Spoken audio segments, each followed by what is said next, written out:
ഞങ്ങളുടെ നേതാവ് സാദിഖലി തങ്ങൾ പറഞ്ഞ പോലെ വോട്ട മത്സരത്തിൽ ജയിച്ചാൽ ഞാൻ ജയിച്ചു എന്ന് വേണമെങ്കിൽ പറയാം. പക്ഷെ തെരഞ്ഞെടുപ്പിൽ ജയിച്ചാൽ ജനങ്ങളും പാർട്ടിയാണ് വിജയിപ്പിച്ചത്. വോട്ട മത്സരത്തിൽ ജയിച്ചാൽ ഞാൻ ഓടി ജയിച്ചു എന്ന് പറയാൻ പറ്റും. നടത്ത മത്സരത്തിൽ ജയിച്ചാൽ നടന്ന് ജയിച്ചു, ഞാൻ ജയിച്ചു എന്ന് പറയാൻ പറ്റും. തെരഞ്ഞെടുപ്പിൽ മത്സരിച്ച് ജയിക്കുമ്പോൾ എന്നെ ജയിപ്പിച്ചു എന്നാണ് നമ്മൾ പറയുന്നത്. ജയിച്ചു എന്ന് ആരും അഹങ്കരിക്കേണ്ട. നിങ്ങളെ ജനങ്ങൾ ജയിപ്പിച്ചു എന്നുള്ളതാണ്.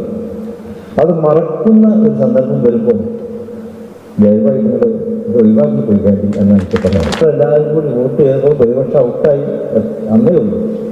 എന്നാലും നമ്മൾ പ്രതിപക്ഷ ശബ്ദങ്ങളെ മാനിക്കാതിരിക്കരുത്. പ്രതിപക്ഷം പറയേണ്ട കാര്യങ്ങൾ ജില്ലാ കമ്മിറ്റി പാർട്ടിയും നിങ്ങളുടെ ശ്രദ്ധയിൽ പെടുത്തും എന്നാണ് എനിക്ക് പറയാനുള്ളത്. ഒരു വികസന സഭ ചേരണമെന്നാണ്. അതിലെല്ലാ പ്രതിപക്ഷ പാർട്ടികളും നിൽക്കണം. എല്ലാ 6 മാസം കൂടുമ്പോഴും ജില്ലാ പഞ്ചായത്ത് നടത്തുമ്പോൾ അതിന് പ്രതിപക്ഷങ്ങൾക്ക് പറയേണ്ട കാര്യങ്ങളൊക്കെ നമുക്ക് പറയാം.